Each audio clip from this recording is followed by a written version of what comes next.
Good morning, students. This is your second chapter, Electrostatic Potential and Capacitance. Topic is Electrostatic Potential Energy.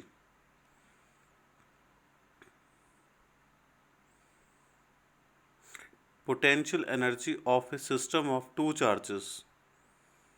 These are the two charges Q1 and Q2 separated by a distance R12. Consider two charges Q1 and Q2 with position vectors R1 and R2 with respect to origin. To find the potential energy of a system of two charges, we have to calculate the external work done in building up this configuration. आपने इन two charges system का आपने potential energy निकालनी है। तो potential energy calculate करने के लिए आपको एक्सटर्नल वर्क डन कैलकुलेट करना है, which is done to bring these charges to their locations. Consider charges Q1 and Q2 are initially at infinity. When first charge Q1 is brought from infinity to point R1, then no work is done because there is no external field against which work needs to be done. कि जब आप पहले तो दोनों charges infinity पे हैं, जब आप फर्स्ट चार्ज को इन्फिनिटी से उठाकर इसकी लोकेशन पर लेकर आते हैं, then no work is done because there is no electric field against which you have to do the work. This charge produces a potential in the surrounding space. जब आप फर्स्ट चार्ज को लेकर आते हैं तो फर्स्ट चार्ज जो है surrounding space में पोटेंशियल प्रोड्यूस करता है. Now second charge Q2 is brought to its location from infinity. Then work is done which is given by.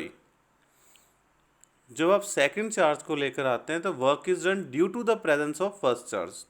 तो work done is equal to potential at that point due to charge Q1 multiply charge to be brought.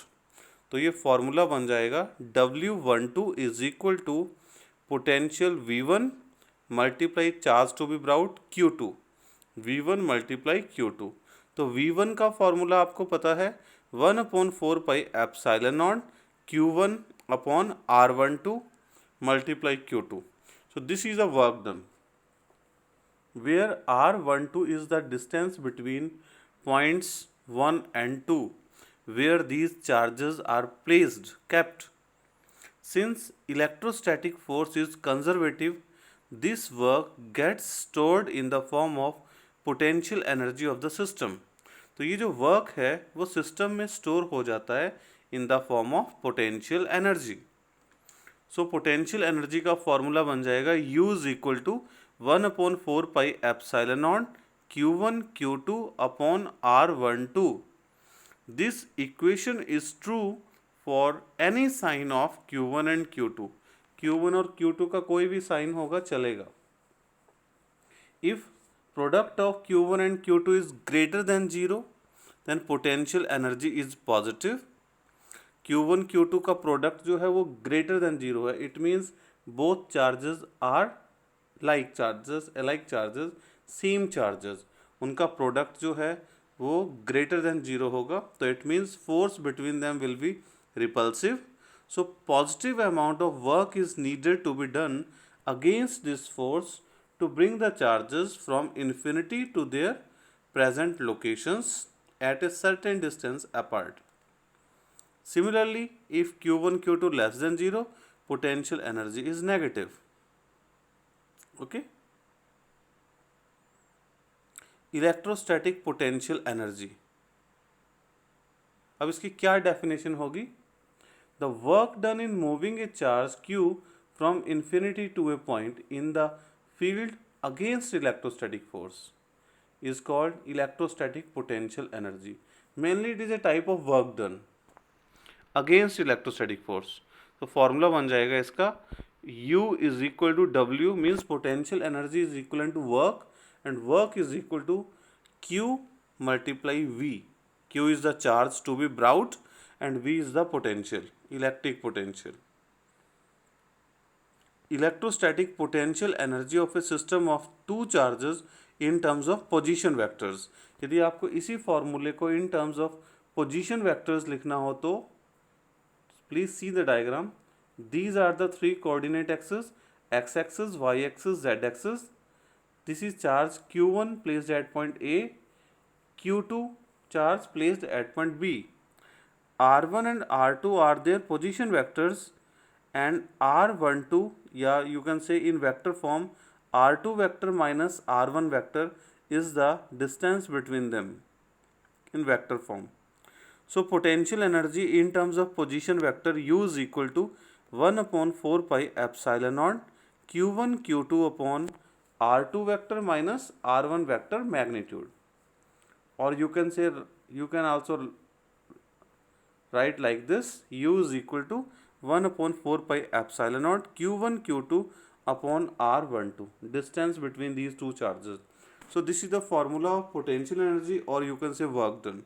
Work done for a system of two charges. Next is,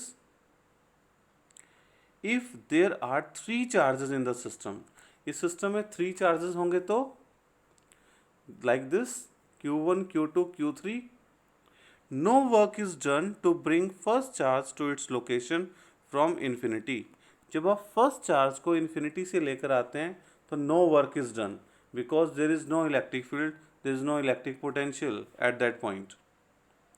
When second charge is brought to its location, work is done due to the potential of first charge. वही जो आप अभी पढ़ के आए, W12 is equal to 1 upon 4 pi epsilon naught Q1 Q2 upon R12. Similarly, when third charge is brought to its location, work is done due to the potentials of first and second charge at the location of third charge. जब आप third charge को उसकी location पर लेकर आते हैं तो at the location of third charge there is electric potential due to surrounding first charge as well as second charge both. So total work done is stored in the system as potential energy of a system of three charges. So total work done हो जाएगा, it is given by U is equal to W, means total potential energy is equal to total work done is equal to W12 plus W13 plus W23. और आपको पता है work का formula क्या होता है? Product of two charges divide by distance between them into the constant that is 1 upon 4 pi epsilon not. तो ये थ्री वर्क्स की आप वैल्यू ऐड करेंगे and you will get this result. I think it is clear. Next, potential energy of single charge in an external field. पहले जो अभी हम पढ़ के आए वहाँ पे जो इलेक्ट्रिक फील्ड थी, इलेक्ट्रिक पोटेंशियल था, तो वही चार्जेस जिसको आप लेकर आ रहे हैं वही चार्जेस इलेक्ट्रिक पोटेंशियल प्रोड्यूस कर रहे हैं in the surrounding environment. But now this is a different case. Already there is electric field. Electric field is already present there due to some any other charge which is not taken into consideration. जिसको अभी हमने क्या है, मतलब कोई भी charge हो सकता है किसी भी कॉन्फ़िगरेशन का जो हमारी उसमें we are not taking that charge into consideration. We are just considering electric field is present in the region. तो इसमें क्या होगा? In this case work is done to bring first charge Q from infinity to its location. तो जब आप first charge को उसकी location पर लेकर आते हैं then even work is done because electric field is already present there. So work done का formula आ जाएगा potential at that point due to unspecified charge, जिसको हम consideration में नहीं ले रहे हैं, multiply charge to be brought. तो formula आ जाएगा W is equal to VR. VR means potential at that point, multiply Q is the charge. This is the work done. So this work done is stored in the form of potential energy of charge Q. If point P has position vector R relative to some origin, then potential energy of Q at R in external field is given by U is equal to वही formula, U is equal to Q into VR, where VR is external potential at point R. Thus, ये एक छोटा सा numerical type you can understand.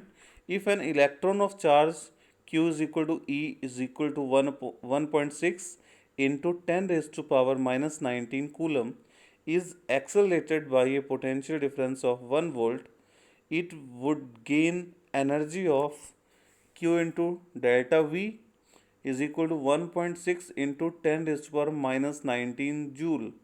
मतलब वही है कि जब आप इलेक्ट्रॉन को किसी पोटेंशियल डिफरेंस की हेल्प से एक्सेलरेट करते हैं तो वो कितनी एनर्जी गेन करता है।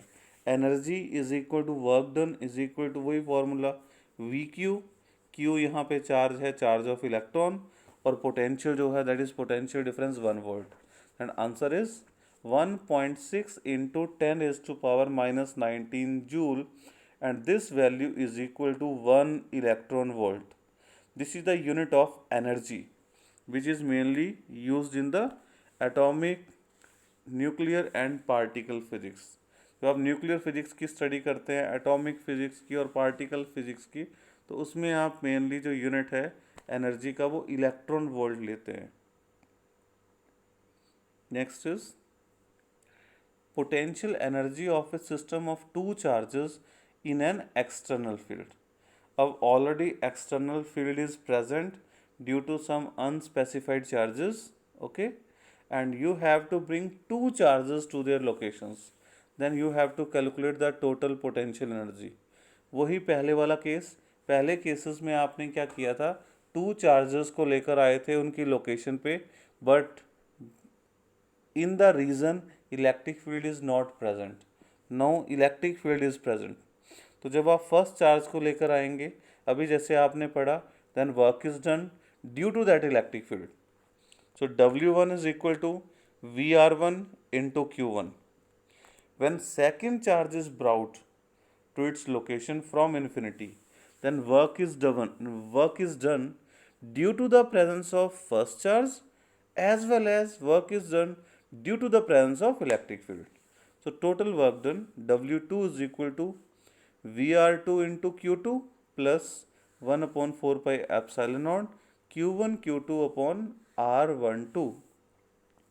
तो जब आप सेकंड चार्ज को लेकर आए थे तो आपको जो वर्क डन है, क्योंकि वहाँ पे ऑलरेडी स्पेस में, नियर अबाउट स्पेस में फर्स्ट चार्ज भी प्रेजेंट है, तो उस पॉइंट पे जो इलेक्ट्रिक पोटेंशियल प्रोड्यूस करेगा वो फर्स्ट चार्ज भी पोटेंशियल प्रोड्यूस करेगा और इलेक्ट्रिक फील्ड भी पोटेंशियल प्रोड्यूस करेगी।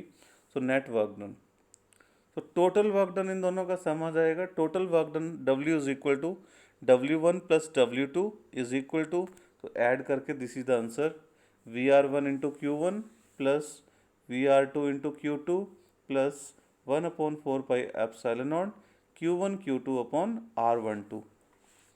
What is VR1? VR1 is the potential at position R1 with respect to origin. VR2 is the potential at position R2 with respect to origin. Okay, this potential VR1 and VR2 is produced by the external electric field. So ये है आपके पास total work done is equal to total potential energy. Okay. This is the electrostatic potential energy of an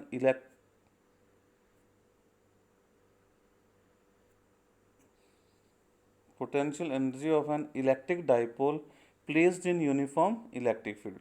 ये article हम पहले study कर चुके हैं कि एक इलेक्ट्रिक डाइपोल है जिसको आपने इलेक्ट्रिक फील्ड में प्लेस किया हुआ है, making angle theta with respect to electric field, and you have to find the electrostatic potential energy of that dipole. तो आपको पता है जब आप डाइपोल को इलेक्ट्रिक फील्ड में प्लेस करते हैं, इट एक्सपीरियंसेस टॉर्क। टॉर्क का फॉर्मूला क्या है, tau is equal to P E sine theta.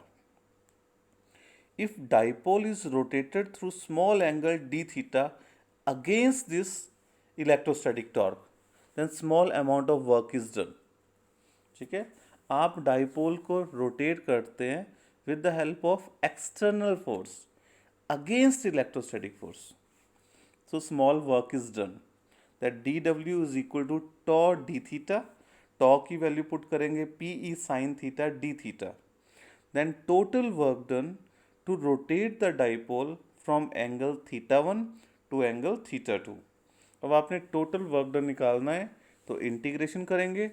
W is equal to integration, lower limit is theta one and upper limit is theta two, P is sine theta d theta. On solving we get minus PE cos theta two minus cos theta one. आपको पता है sine theta d theta की integration होती है minus cos theta. This work done is stored as potential energy U of the dipole in electric field. So U का formula बन जाएगा U is equal to minus PE cos theta 2 minus cos theta 1. And if theta 1 is 90 and theta 2 is theta, then U is equal to minus PE cos theta. और cos theta को हटाएंगे तो ये dot product बन जाएगा, then U is equal to minus P vector dot E vector. This is the potential energy, electrostatic potential energy of an electric dipole placed in uniform electric field. U is equal to minus P vector dot E vector. Okay. Thank you.